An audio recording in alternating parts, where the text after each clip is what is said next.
Welcome to Reconstructing Dayton TV. My name is Alexander Sharp, and today we're sitting down with Kirk Benjamin, a candidate for the U.S. Congress for Ohio District 10.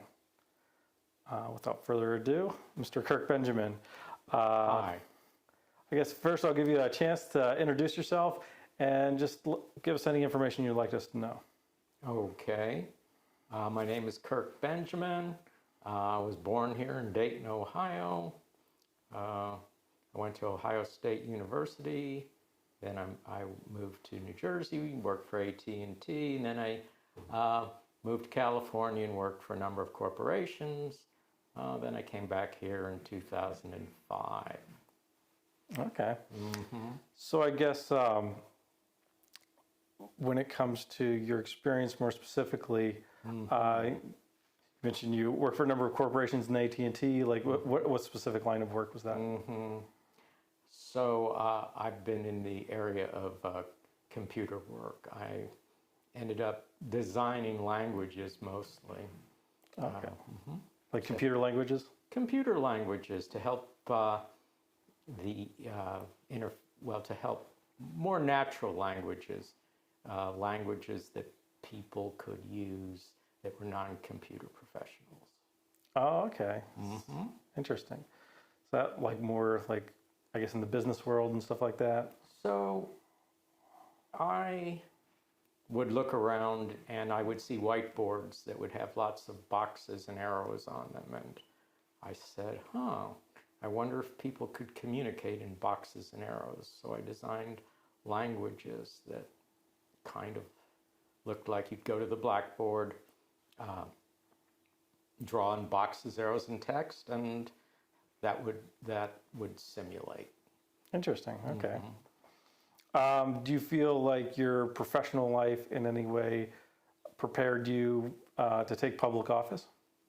I would say so, in that basically someone in public office is a problem solver. So that's a matter of deciding where you are to start and where you want to go and how to get there. So that's making a program.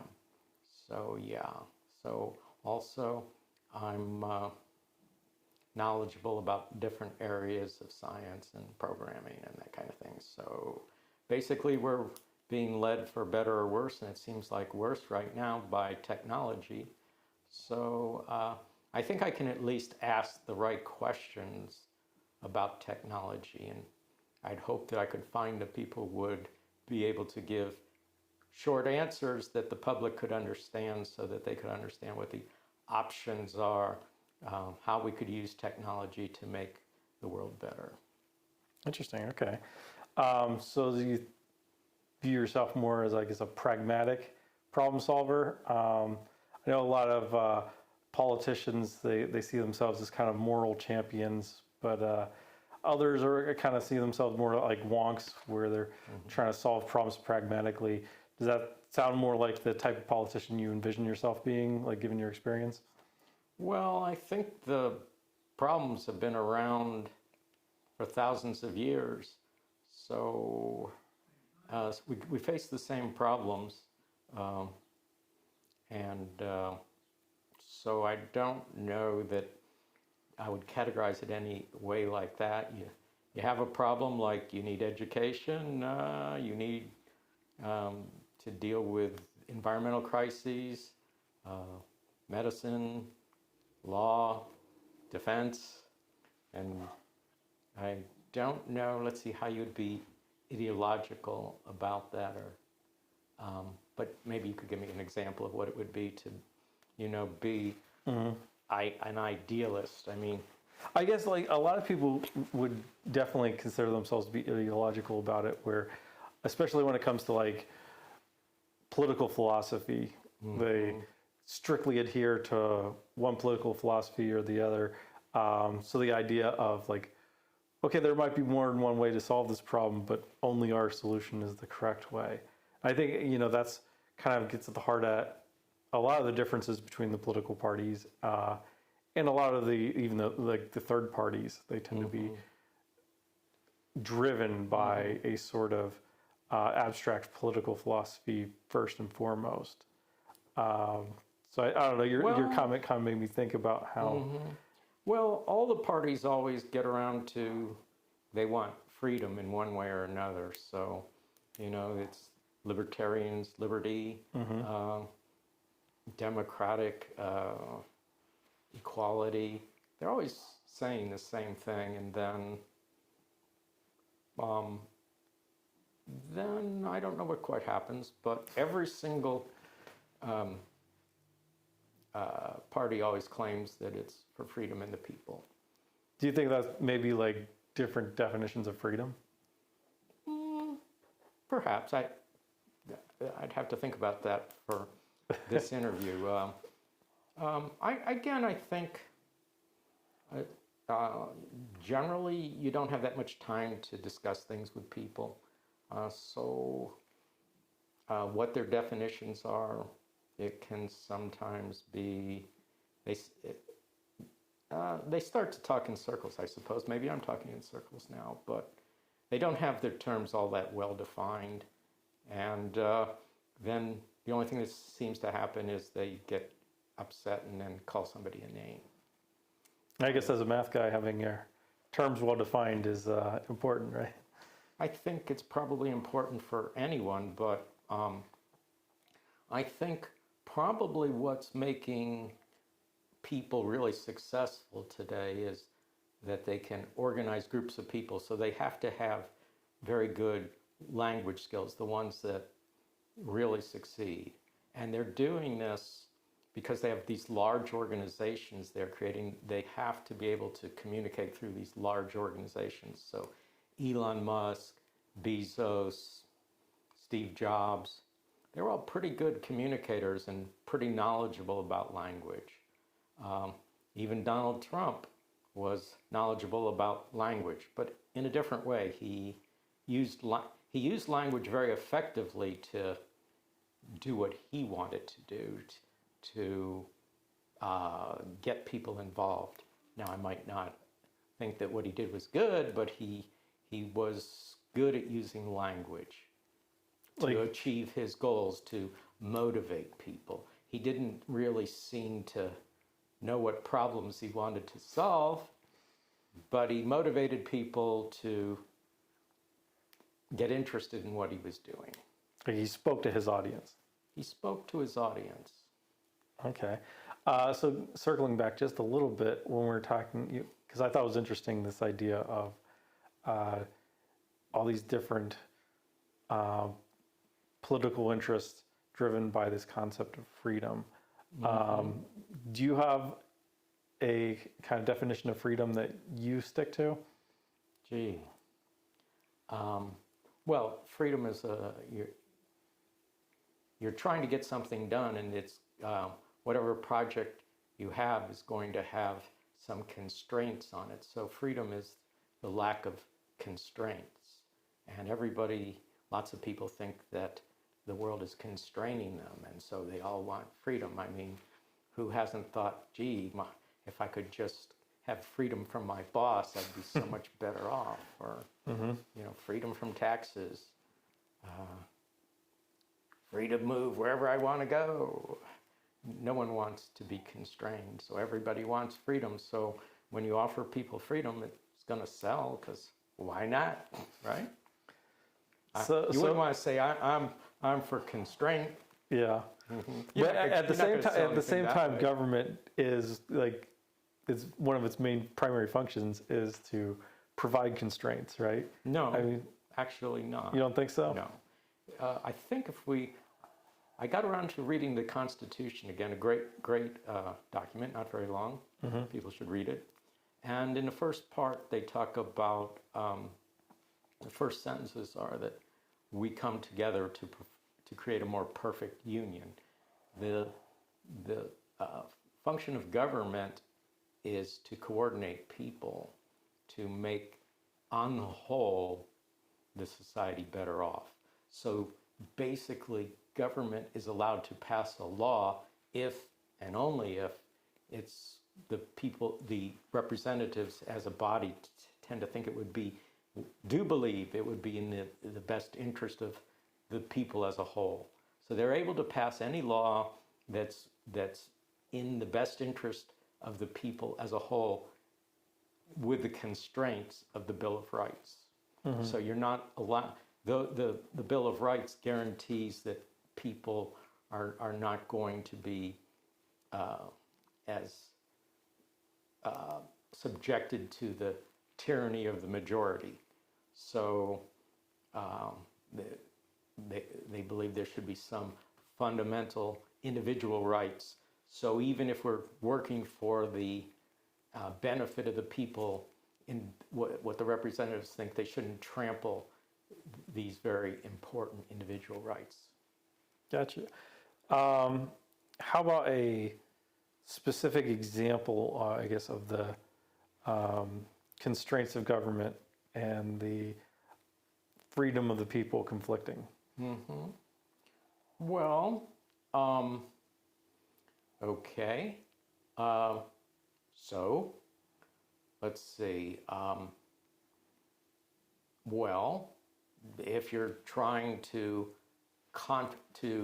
build a some building that would have been considered, or a road that would be great for the whole population, but you have to take away someone's property in order to put the road through, then you need to compensate them for their property. And so their individual right to own property is guaranteed. Because the population would be better off with a road, but the guy who loses his property is not so happy. So, and you could say, well, that's just one person, but he is protected in the state, at least in the state constitution, and I believe also in Federally, the federal yeah, constitution. with the eminent domain, yeah. Eminent domain. Okay, I guess let's get back to specifically your experience and what drove you to, I guess, go out, collect the signatures, and go to the Board of Elections and decide to do this? Well, I read the newspaper, New York Times, Washington Post, Wall Street Journal, and I've been doing that for decades. You might be able to tell that. The problems persist. In '92, I was working on somebody's congressional campaign in Palo Alto, California. And back then, there was the healthcare crisis. So I decided that I would go to Stanford and talk to a medical economist about the healthcare crisis. And I thought that was interesting. And I mean, that guy, he studies that. So I thought, why not ask an expert? So I did. And he basically told me it's not a crisis, because if it's a crisis, we'd require immediate action. There hasn't been immediate action, and he was telling me there wouldn't be for decades. Flash forward, he was right. It wasn't a crisis. So I find it really interesting that we have these persistent problems: education, the environment, inequality, and people we read these articles and we try to figure it all out. Sort of, we just think we can just Google all this stuff and we'll instantly become experts. So I thought, why is this not working? Why do we have these same problems year after year after year? Well, I think it's because we don't have what might be called technology transfer. There are people who study these problems, and those solutions, some of them are good, but better than what we're going to come up with, don't get out to the public. And they don't get out to the public in a format where the public can easily digest them. They'll come out in like a 300-page book. And then who's going to read that whole book? right? And then you look at the back cover and they kind of summarize it, and you go, oh, why'd you write a book? I could have read the back cover. So I was hoping that if I was running for Congress, and I know kind of the good questions, that maybe people at UD or Ohio State, where I went to school, would say, oh, this guy's running for Congress and we want to help him to inform the public as to what some good options would be to work on these decades-old problems. And that was kind of what got me inspired to do this. Unfortunately, I haven't found the people to answer those questions. So if anybody's out there and you're at the University of Dayton Center for Sustainability, I mean, people are just not really going to sit and listen for long periods of time. And in fact, as they listen for long periods of time, they only become confused because that we kind of need to have some sort of top-down analysis where people can really get the point quickly. And so, I mean, on climate, suppose you wanted to convert the entire United States to, say, wind and solar power, and you used economies of scale to do that. And if you really worked at it, how much would it cost to do the whole thing, assuming you really used economies of scale? And how fast could you do that, assuming you really wanted to do it quickly? Well, those are the kinds of questions that I can't answer, and we rarely think about, but that kind of gives the how well it could possibly be done. I mean, we see how slowly it could be done. That's kind of what we're doing right now. But if we really got interested, how quickly could we do it? Now, some estimates have been made, and I've seen some of them, but I would like to see like multiple people give those estimates, and just to sort of a sanity check on those. But those would be interesting. Interesting thing in like education.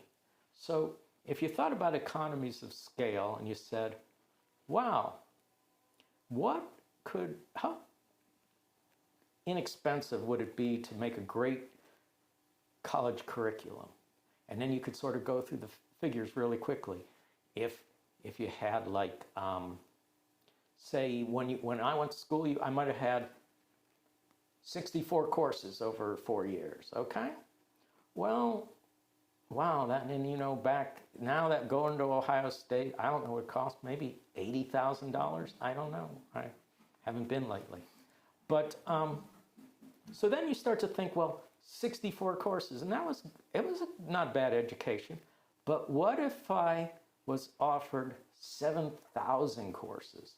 Wow, well, that would be a lot of courses, consider I only had 64. In fact, that's 100 times as many. So, okay, so here's the math. So if there was 7,000 courses and you charged $1 million for each, if you paid the professor to develop the course, the curriculum, give them $1 million in the 7,000 courses. How much money is 7,000 times 1 million? Oh, man, you're making me do math. I am. Nobody likes you're the that. math guy. Well, I'm sure I'll have missed a zero if I... Okay, so it's $7 billion. Okay. Okay, well, that seems like a lot of money, but how many people are on the planet? Again, I think it's over 6 billion now. It's approaching 8 billion. It's approaching 8 billion. Okay. So it's like 7 billion. Mm-hmm. Now, divide 7 billion by 7 billion, and what do you get? Oh, so that was a dollar per person, right? $1 per person. But that education probably doesn't change that quickly, right? So let's amateurize it over 5 years. Then it's $1 divided by 5, 20 cents. 20 cents, and you'd get this like incredible curriculum. Because with $1 million, and that's just for one course, 1/4 course. You know, it's only a course for 3 months. You could pay a professor $1 million to develop that. And he'd probably do that, $1 million for a year's work or less. So now you're getting your courses for your whole education for 20 cents, the curriculum. That's less than the cream at Starbucks. It's not the whole coffee, right? No, the coffee's like $2, but the cream might be 20 cents, or the extra avocado on your Taco Bell.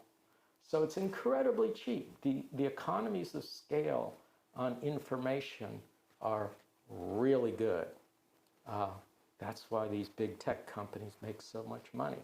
If they sell electrons? They sell, bits.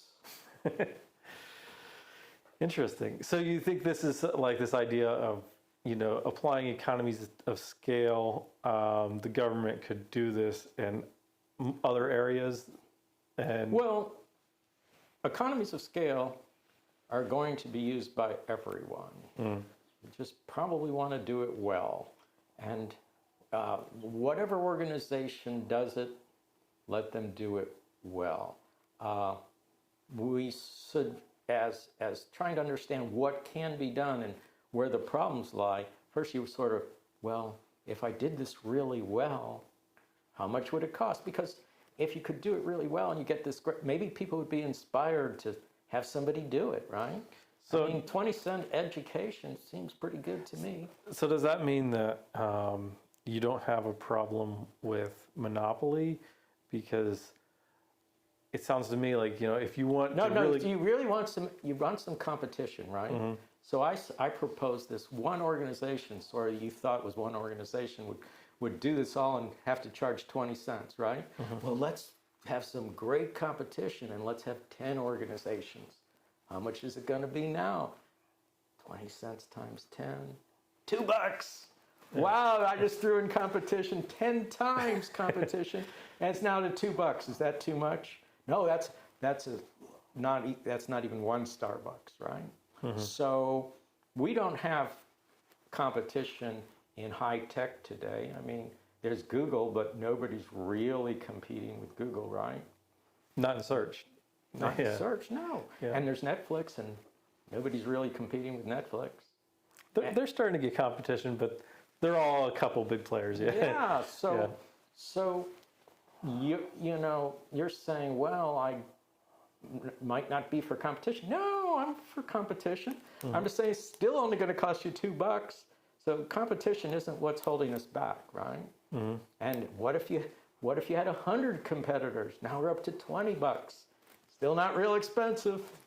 So competition isn't really the problem. I mean, in doing something like that. And the real problem we're having in our economy is we don't have a lot of competition in the tech companies, which are really controlling the marketplace in so many ways. So they get very large and they provide a service, not a great service, and they make a ton of money because they have no competition. And because economies of scale makes the development of these things very inexpensive. So a lot of congressional candidates and current, incumbent congressmen, they are making a big deal about the tech companies right now. There's a lot of, I guess, saber rattling about antitrust. It seems like this is happening on both sides of the aisle for different reasons, but it seems like everyone seems to agree that tech companies are bad for some reason.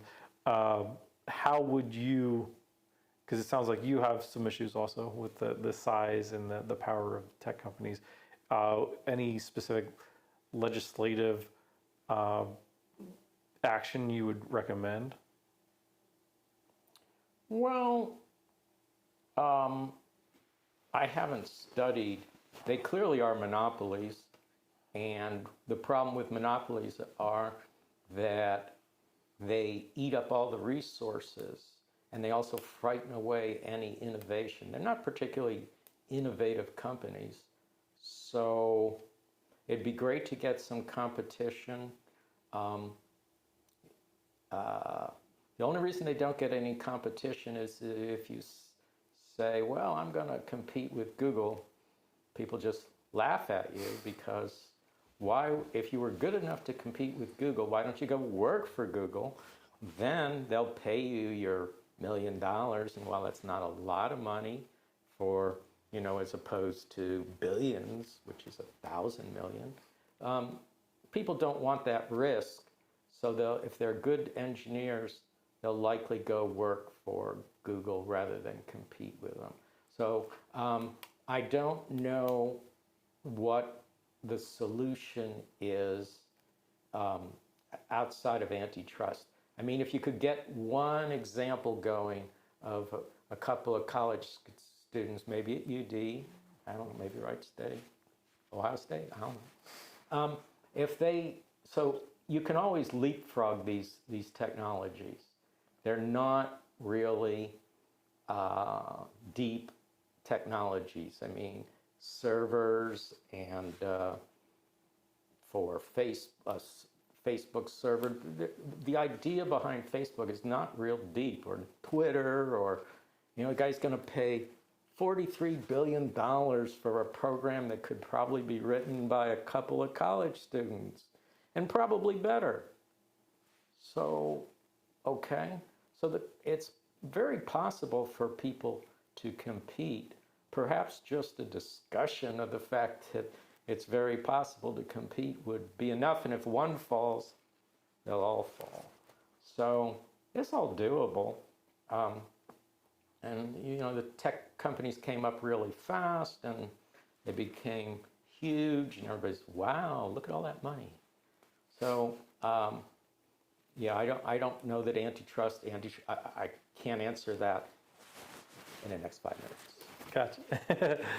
But that's definitely something you'd explore. Yeah. Well, I'm not going to explore it because I'm just one guy. Mm-hmm. But I would ask somebody to look at the options. So that's what basically, that's the interesting point. It's really not up to me to figure this out. But there is a problem. There is a problem in the competitiveness of these very large firms, which are having an enormous impact on our lifestyle. That's true. Now we know there's a problem, lack of competitiveness, and then we try to figure out what the harms are. And now, will competition help and alleviate a lot of those harms? I would say probably so. So then you go to people and you say, well, what are our options to create legislation for to be anti-monopolistic? Do we need the old legislation new? And there really aren't that many options, I'm sure. So get me 5 good lawyers, 5 one-page things, and so people can understand these are what our options are, and then we sort of explore them and decide on things. So try to approach the problem from one of knowledge rather than being really annoyed, even though they are really annoying, and I'm really annoyed. So if I'm hearing right, would it be accurate to say that your primary platform is running on this idea of consulting experts? Well, a lot of the other people are running on ignorance. So I say, let's try something new. Why go with ignorance when knowledge is out there? I mean, would you be supporting ignorance? No. Okay, then I guess he's going to be voting for me. Thanks, Alex. I'll count on your vote. All right, let's get a turn to the district specifically. The district. Lovely place. Mike Turner has represented this district for 20 years now. Go, Mike. Obviously, if you get through the primary, you'd be running against Mike. Do you think he's done anything well in the last 20 years? If so, what? And why do you think he needs to be challenged? So I mean, He's been a strong advocate for defense and for right path. And he's also contributed some to getting some money for the revitalization of Dayton. That would all be good. I'm not sufficiently familiar with his record. I think the only negative thing that I could say about him is, well, a few things, but let's not be, snarky. But, he's hard to reach, and he doesn't do a lot of outreach to you can't go to his office and that kind of thing. But I guess there's, been a problem in the Republican Party in general that they don't seem to fully respect the Constitution. Believing that the election was not fairly won and producing all sorts of kind of misinformation about the election and really causing people to further distrust government after they already distrust government. So I think the Republican Party has really done a lot of damage to the trust of the population in the government, and Mike Turner has been a part of that. He didn't come out and strongly object to Trump's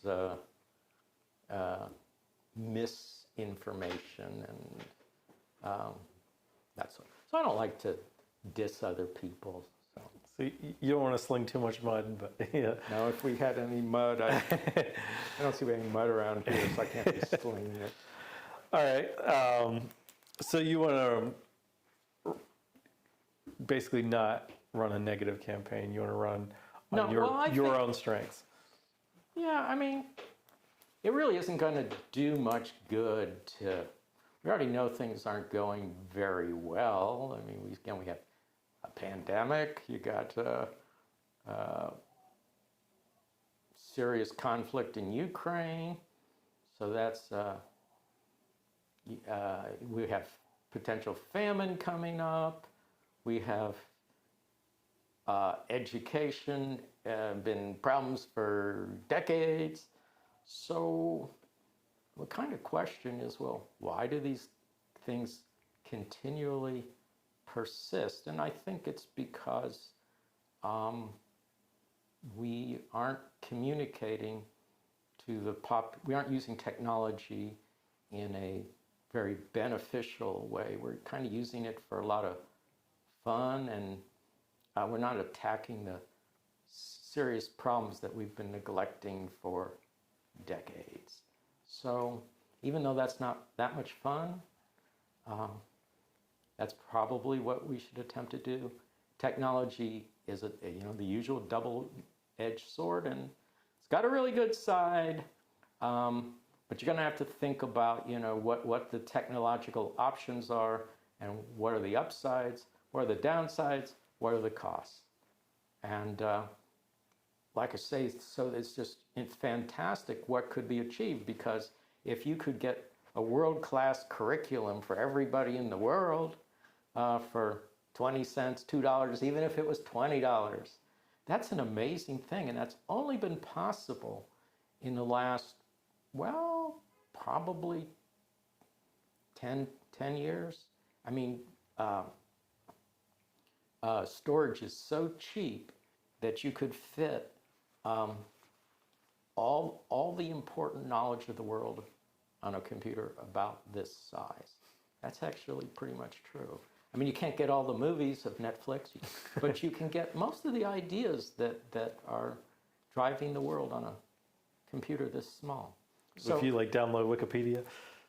Well, I mean, kind of like that, but see, you don't want a people get kind of you need very good quality. So we push the world forward by taking the best ideas, modifying them, and coming up with even better ideas. You don't want to take sort of like mediocre ideas and then reinvent the mediocre.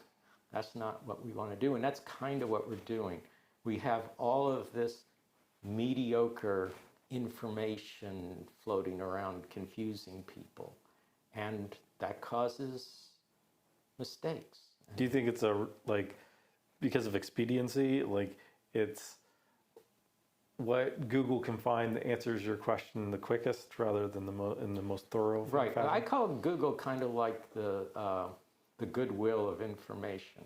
It's like broken down stuff that you can walk in there. It's kind of fun. It's cheap, and why not? Mm-hmm. I mean, this old pot works. Who cares whether I get a little poisoning or not? It works. All right. I don't want to pay for anything. I'm cheap. So turning back to the district again, the district, as you know, at least for now, it's going to be Montgomery County, Greene County, and Wonderful place. a little bit of Clark County there. Get Springfield Great. in there. Love Clark County. Yeah. Now it does lean Republican. It doesn't look like it leans as much Republican as it did when Turner won the last time, but it's still kind of a red district. How would you see your platform, I guess, or your positions aligning with those more moderates you would need to win the general election?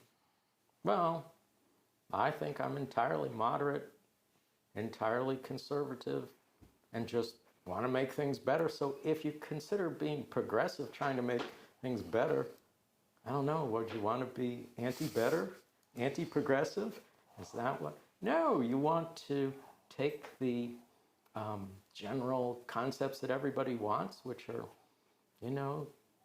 clean environment, good education, and decent jobs, and then you want to provide those. So I think everybody wants the same thing. They're just not sure that how we're going to get there.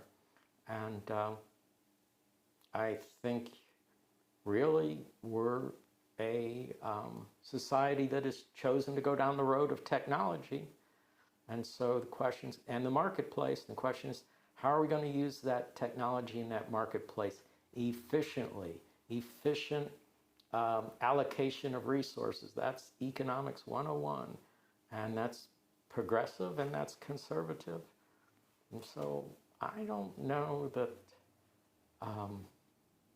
now attacking the Capitol, that's probably not a progressive or conservative idea. It's probably just a bad idea. See? So I don't want to, probably support bad ideas. I think that was probably a bad idea. So I don't think the red leaning is going to be necessarily a problem.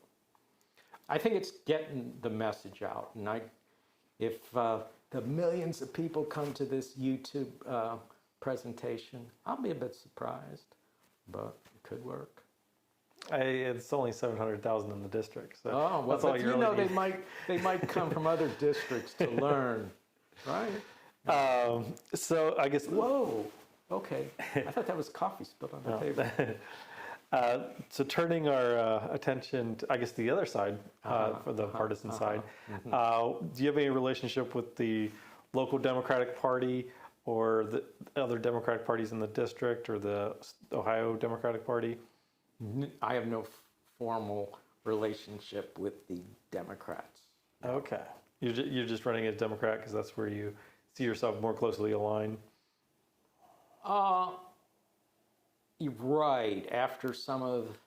Right. Now, again, as certainly I don't see myself aligned with the Republican Party, only because they have made it to a great degree a party of obstruction.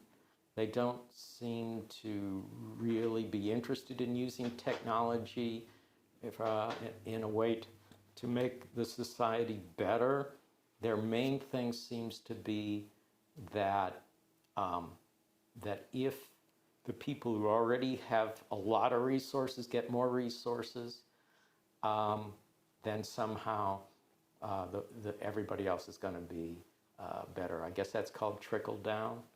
And further, they seem to feel that they need to consistently deregulate. Now, with computer power today, paperwork should really not be a problem. That's what computers are really good at. So I don't understand why in the age of computers, paperwork is a problem. But then again, having worked for computer companies, I do understand that sometimes you can put out a contract and ask them to do something that would seem relatively simple, and you don't get it. And so if they don't hire the right people to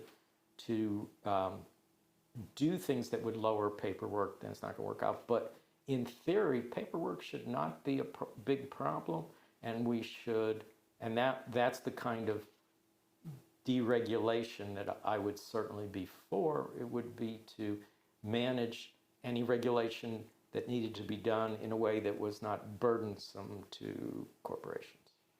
Okay. So I guess turning to regulation, since you brought it up. What type of regulation are you thinking about, or would you support?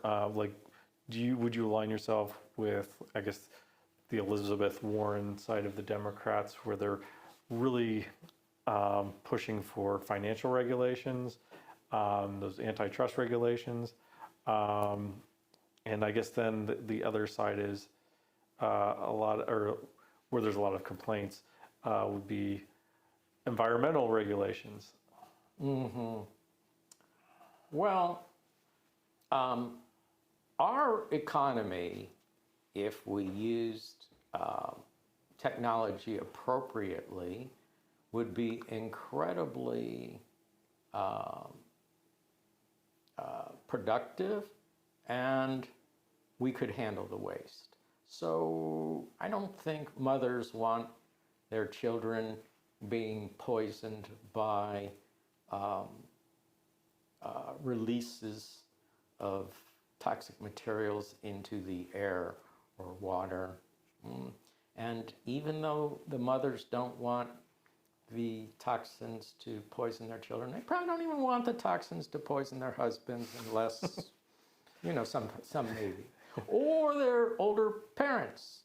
So I think reasonably everybody's kind of realized that not having toxins dumped into your environment's a really good idea. And the only question is, can we afford it? And the answer is, well, if we started to use technology appropriately, yeah, we could be so much more productive. And it would be productive to not let out all of those waste, or most any of them, that there are ways to control the waste products and to recycle them. Okay.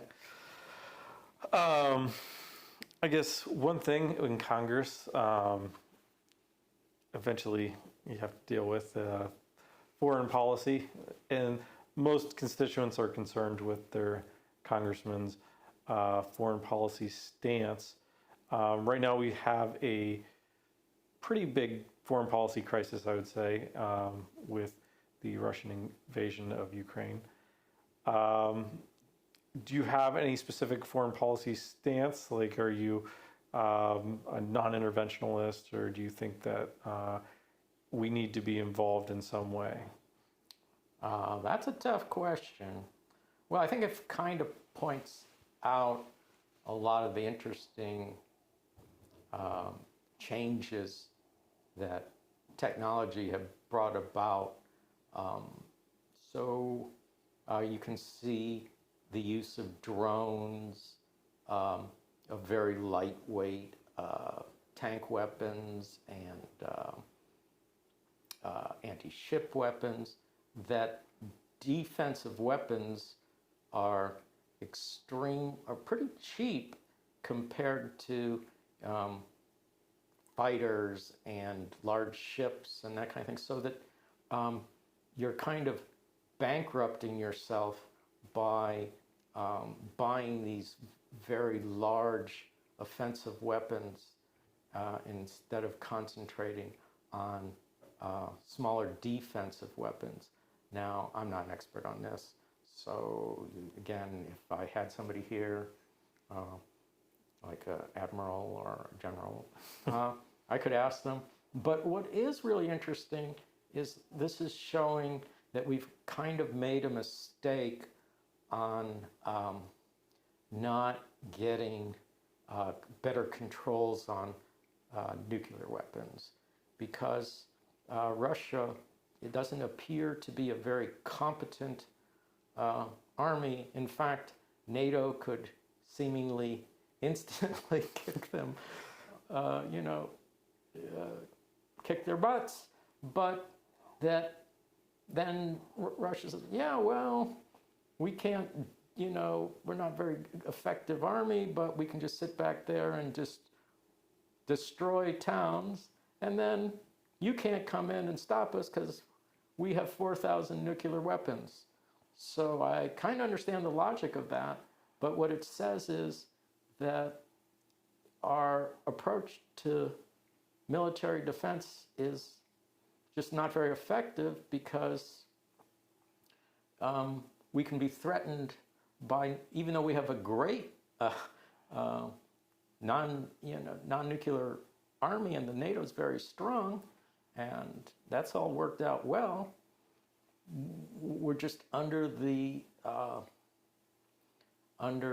gun of, whatever you say, under the bomb of being destroyed by a nuclear exchange. So all of these weapons, so with the major countries, all, China, United States, Russia, all having large nuclear arsenals,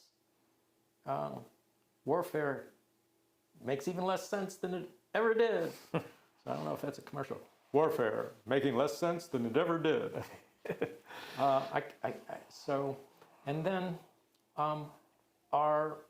the world is getting, guess what? We're all on one planet, and it's getting very small because of the movement of computer networks moving information around, of vessels moving cargo very cheaply, of diseases moving around. So foreign policy becomes very important because we are now so interconnected. What happens in Vegas may stay in Vegas, I'm not sure, but what happens in Beijing does affect us here. So how people, there will be foreign policy which will try to allow the interactions of these huge populations not to have very bad outcomes. Right now, they're having very bad outcomes, and the outcome may be even worse as China locks down with COVID, causing further supply problems, Ukraine not being able to plant, Russia maybe being boycotted, and therefore there being problems with food shortages. And so you can't anymore ignore foreign policy. So then what do you have as a background? Well, again, because the world is becoming so small and technology is so powerful and makes such effect on everybody, people are going to really have to think about how to use technology to produce a lot and not to have harmful side effects, such as the destruction of the environment, such as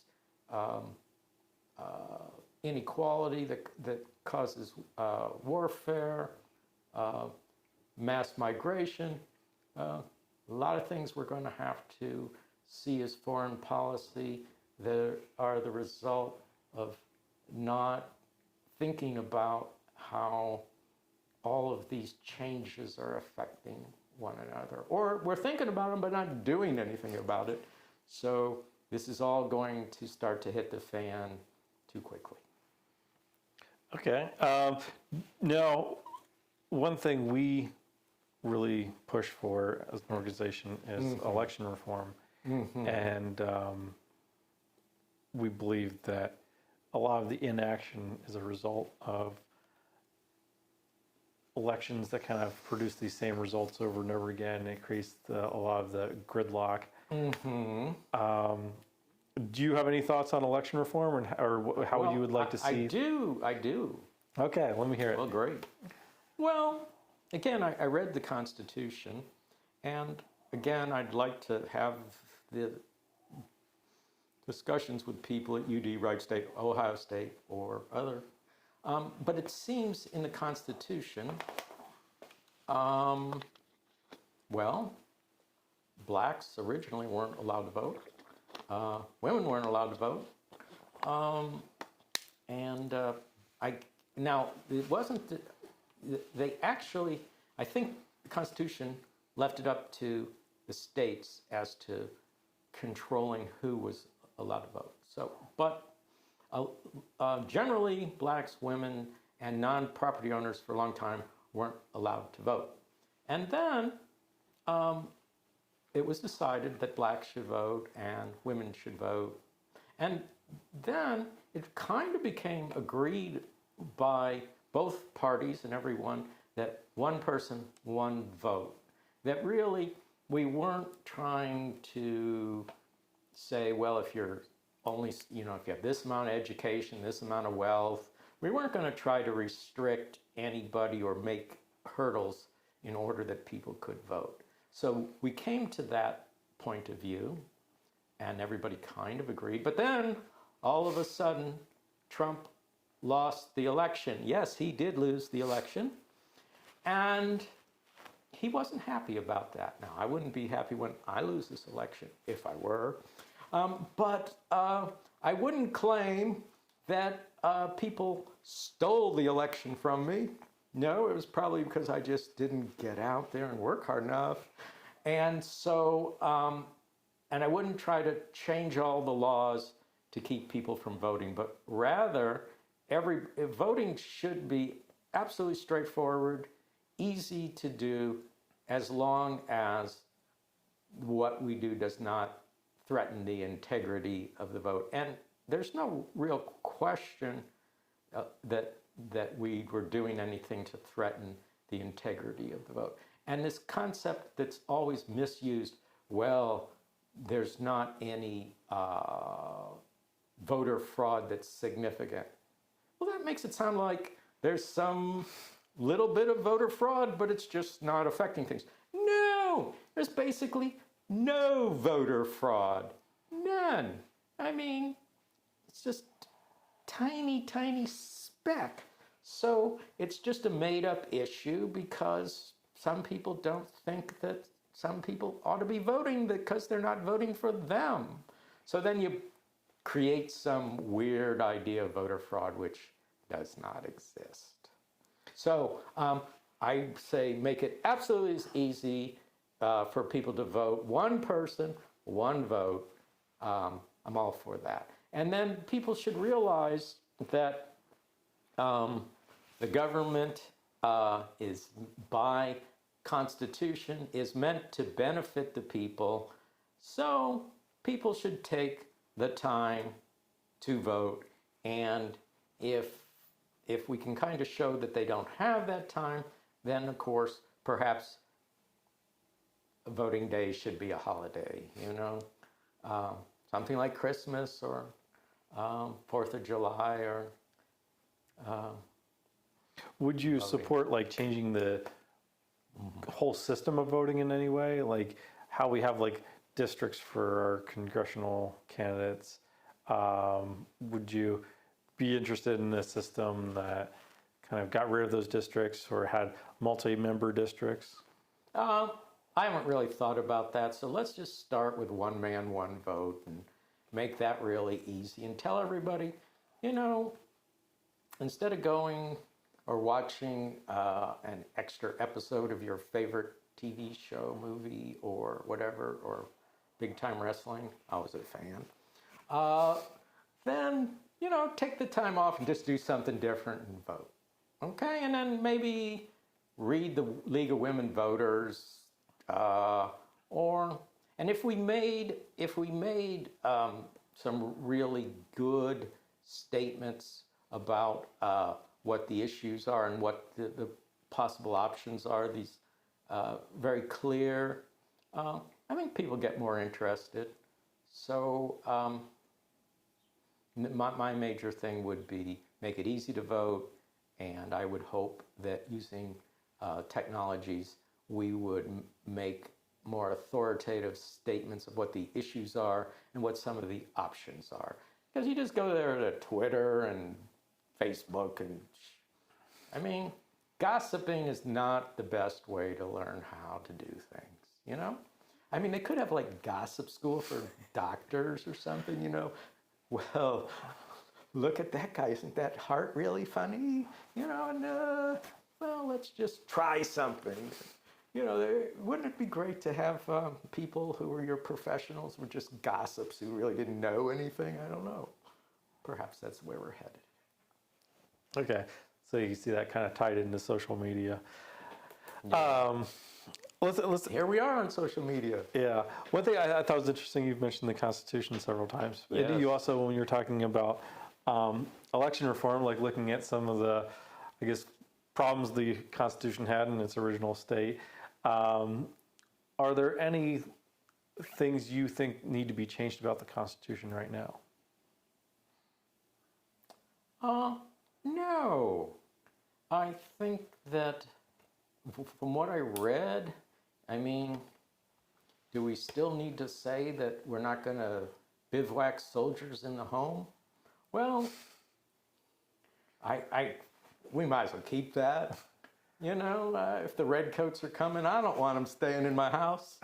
But no, I think the Constitution, as it was written, was an incredibly good document.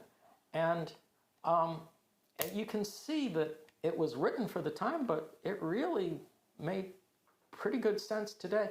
There were things that, to me, the Constitution was really concerned with the defense of the state because they just fought a war, I think. And so they were saying, wow, we need to defend the state. Well, in order to defend the state, they talked about militias, okay? And so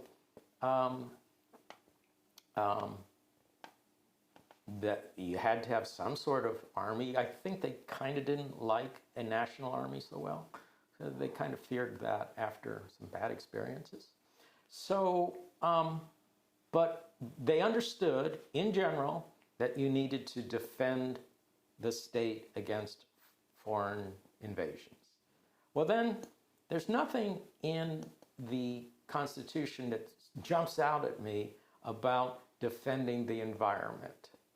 But if today defending the environment is absolutely critical to having a continued state, but it wasn't critical back then because the environment was more of a problem than, because you were more likely to be harmed by the environment than you harmed the environment. So they didn't envision that, but what they did envision, that the Constitution was set up to create a more perfect union. And so that the people would act together and they would be able to pass laws to protect themselves when they needed these laws. And so the Constitution didn't say that, it talked a lot about defense. It didn't talk anything about the environment, but it did say we were trying to protect the people as a whole. So the Constitution says we can and should come together to protect the people as a whole. And since the environment is a very big issue, which affects the whole country, just like defense, then we have the ability to come together under the existing Constitution to protect the people. So I'm pretty much okay with the Constitution. Okay. Would you support like the Equal Rights Amendment? Absolutely. So, go Equal Rights Amendment. All right. Now, the Equal Rights Amendment is, you know how long that is? I mean, It's pretty short, right? pretty short. See? They're continuing on in that vein to have extremely short amendments. So basically states that no law shall be passed that disadvantages people by sex. I think, yeah, it's interesting. It's been then around. there's two other It's been around sections. for a long time, and they haven't been able to adopt it. But it sounds like something reasonable that most people could agree on. I think most women would pretty much agree on it. Yeah. And if any men speak up against it, then they're probably going to have a problem. So I don't know. I've taken up a lot of your time, but before we cut you short, I guess is there anything specifically you wanted to address? Yeah, well, I think everybody should get more interested in politics. I'm kind of disappointed that most people aren't, and that when I went out there and tried to talk to people that they said, why are you doing this? And so I encourage everybody to vote, and I encourage people to vote Democratic this time simply because the Republicans, unfortunately, not everyone, but probably most of them, have come under the concept that there's something nefarious going on and that the system is not working. Well, there is something nefarious going on, I suppose, which is those people who are saying that are making the system not work. I probably could have said that more simple. All right. Well, thank you very much. Well, thank you, Alex. And I want you to all have a very nice day. All right. The primary is on May 3rd, correct? We think so. I don't know that it actually has been I mean, there will be a primary on May 3rd. And I don't know if the status has been absolutely decided that this will count. So as long as there's not another court intervention, Well, you'll still be able to vote for whoever. Your vote might not count. Oh. Well, go out and vote May 3rd Go out and anyway. vote May 3rd. Yes. And for Reconstructing Dayton, I'm Alexander Sharp, and this was Kirk Benjamin. Bye.